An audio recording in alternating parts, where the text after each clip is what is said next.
Hello everyone and welcome to this week's daily writing clinic for the general training task 1, and the topic for this week is the bullet point paragraph, the first bullet point paragraph for a formal letter, and that's a formal letter that we're working through all of this month. Before we start, just a couple of things I want to clarify. Firstly, just so you know, it's not mandatory to do these daily writing clinics, and you should definitely be focusing on the course first. That's because the purpose of these writing clinics is to revise different aspects of the course, practice them, and gain global feedback on common mistakes. So obviously, looking at the course first would be the most beneficial thing to do. The global feedback for this video will be available on Tuesday next week. You'll be able to find it in a link under this video. So you can just click on that and you'll be able to see that global feedback. The benefits of these daily writing clinics is that you can use global feedback to analyze your own work and overcome your weaknesses. Remember, there is no individual feedback.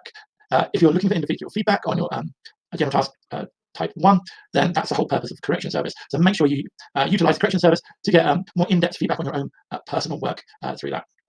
So at the end of this little lesson, I will set you a task. What I would like you to do is post your answers to that task in the comments under this video. With that said, let's get away and have a look at how we're going to write the bullet point paragraph number 1. Okay, so this month's question is, you have just read an article in an international travel magazine which contains some information about your town that is incorrect. Write a letter to the editor of the magazine in your letter. Correct the information in the article. That's the first bullet point. Explain why it is important for the magazine to give correct information. That's our second bullet point. And the third bullet point is suggest what the magazine should do about the situation. So, as always, we have to decide, is this a formal or informal letter? Because deciding that sets the tone for the letter. We see here, we go to the write a letter to the editor. We realize that editor does not say friend, therefore it has to be a formal letter. Okay, so the language we're going to be using is formal. The greetings and the sign-off should be formal. In formal letters, we will not be using contractions.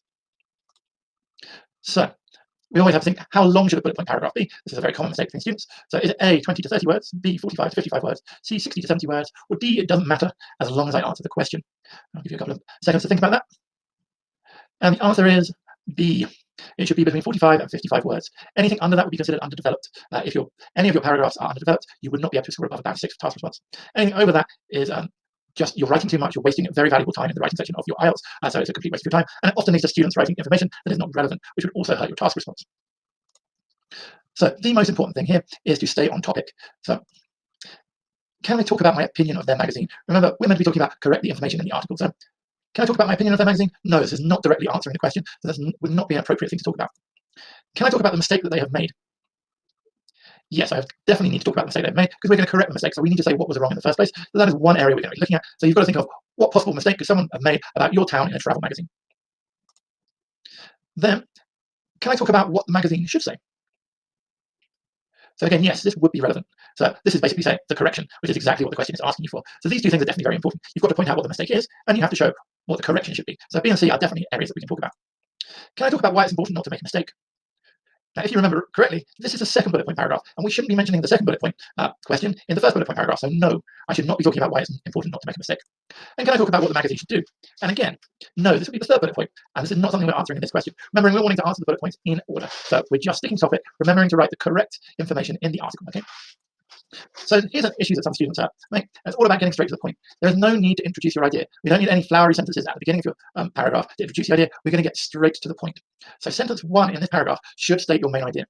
So the most logical way I can think of doing this is for sentence 1, we're going to say what the problem is. So in sentence 1, we're going to say what the mistake is in the travel magazine about your town. Then sentence 2, you're going to talk about the correction. Sentence 3 or sentence 4, you're going to continue to develop this idea. So the following sentences should develop your main idea. That's the most important thing here. Okay. And again, don't go off topic. So after you're finished, check that every sentence you have written is relevant to the bullet point you are answering. So you need to look at each one of those sentences and ask yourself, is this talking about correcting the mistake in the magazine? As long as the answer is yes, we're great, we're on topic. If the answer for some reason is no, then that sentence should not be in there. Every sentence you're writing about should directly be supporting your main idea, which is the first sentence, and answering the bullet point.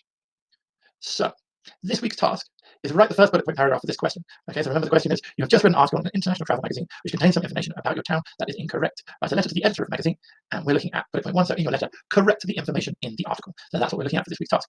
Remember, post your answers in the comments below this video, and then I will give you global feedback on those answers next Tuesday in a video which you'll also find the link for under this video. Apart from that, I hope everyone's safe, take care of yourselves, good luck with all your exam preparation, and goodbye for now.